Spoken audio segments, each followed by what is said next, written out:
ફરવા જવાનો પ્રોગ્રામ તૈયાર થાય છે કેમ કે મારી માસી 3 વર્ષે અમારા ઘરે આવ્યા હતા. મારી માસી આમ તો એકદમ યુવાન છે, કોલેજમાં મોકલીએ તેવી એમણી યુવાણી છે, પણ આપણે માસીને આવું કંઈ બોલાય ખરું ના બોલાય. માસી બોલ્યા, મમ્મીજી ચાલો આપણે ફરવા જઈએ. તું એક કામ કર, જીજાજીને કે આપણને ફરવા લઈ જાય. પછી હું બોલ્યો, કોને ફરવા જવું છે? માસી બોલ્યા, મારે જવું છે. મારી માસીનું નામ પ્રિયા છે. પપ્પા આવ્યા. હું બોલ્યો, પપ્પા માસીને ફરવા જવું છે. મમ્મી પણ બોલ્યા, હા ક્યાંક ફરવા લઈ જાવ ને, અને પ્રિયા પણ આવવા માંગે છે. પપ્પાએ કહ્યું, ક્યાં જવું છે બોલો. પછી અમે પાલીતાણાના મંદિર જોવા જવાનું નક્કી કરીએ છીએ. મારી માસી, મારી બહેન, પપ્પા અને મમ્મી અમે બધા જ સામાન પેક કરી નાસ્તો, પાણીનો જગ વગેરે લઈને નીકળ્યા. અમે ગુજરાતની એક નાની ટૂર માટે રવાના થયા. હું, બહેન અને માસી પાછળ બેઠા અને મમ્મી પપ્પા આગળ બેઠા. હું મારી ફોનમાં ગીતો જોતો હતો અને મારી માસી અને બહેન બીજા ફોનમાં કંઈક જોઈ રહ્યા હતા. હું મારો ફોનમાં નવા ગીતો જોઈ રહ્યો હતો, એટલે માસી ક્યારના મારી તરફ તાકી રહ્યા હતા અને બોલ્યા, નમન શું જોઈ રહ્યો છે? એમને ખબર હતી કે હું શું જોઈ રહ્યો છું, પણ મને એમણે પૂછ્યું. થોડી વારમાં અમે હોટલ આવી. ત્યાં ચા પાણી નાસ્તો કર્યો, લોલીપોપ અને ચોકલેટ લીધી અને ફરીથી ગાડીમાં બેઠા. 17 કિલોમીટર બાકી હતા એટલે પપ્પાએ એક હોટલમાં રૂમ બુક કર્યો. પ્રિયા માસીએ કહ્યું, હું, નમન અને મનીષા ત્રણેયને એક અલગ રૂમ આપી દો.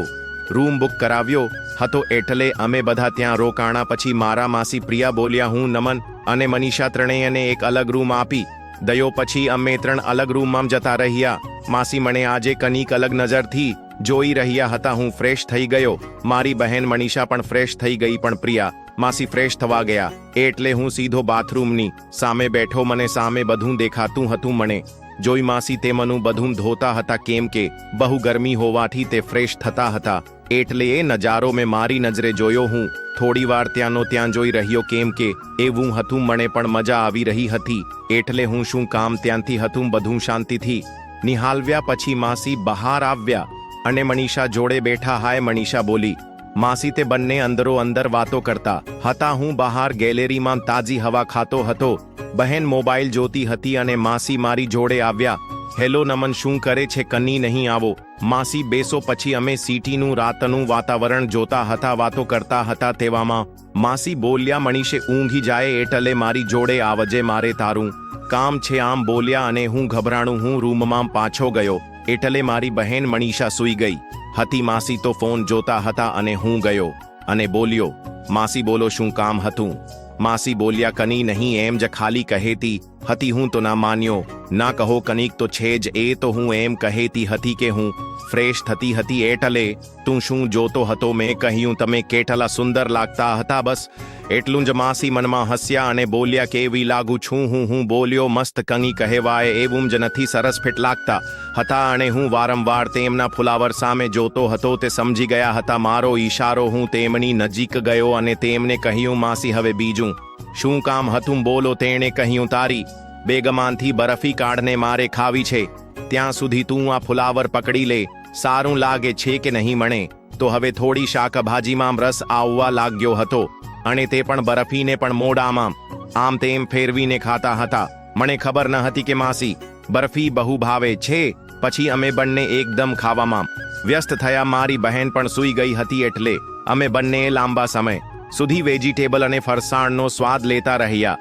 માસીને જોઈ મને નવાઈ લાગી કેમ કે તે તો સામેથી મને ખાવા પીવામાં દબાણ કરતા હતા. મને કહે, તું નમન ખાઈ લે, આવું તો કાજુ ભોજન તને પછી ક્યારે મળશે? હું પણ કૂદી કૂદીને ખાવા લાગ્યો અને આજે માસીના સહાકા ખાતે અમે બંને ખૂબ મજા લીધી. અને પછી સવારે અમે પાલીતાણા જવા રવાના થઈ ગયા અને અમે છેક સુધી રહ્યા અને એકબીજાની સામે જોતા રહ્યા અને થોડો મોકો મળતો એટલે અમે કોઈ ન હોય એટલે અમને પકડા પકડી કરી લેતા અને ખૂબ મસ્તી કરી. અને પછી અમે દર્શન કરીને ઘર માટે રવાના થઈ ગયા. મિત્રો, વિડીયો સારો લાગ્યો હોય તો ચેનલને લાઈક કરી સબસ્ક્રાઇબ કરી દેજો. ફરી મળશું આવતીકાલે એક નવા વિડીયોમાં. ત્યાં સુધી આવજો. વિડીયોમાં આવેલા નામપાત્ર અને ઘટના ફક્ત કાલ્પનિક છે. તેનો કોઈ પણ ધર્મ, જાતિ કે કોઈ વ્યક્તિ સાથે સંબંધ નથી. ધન્યવાદ મિત્રો.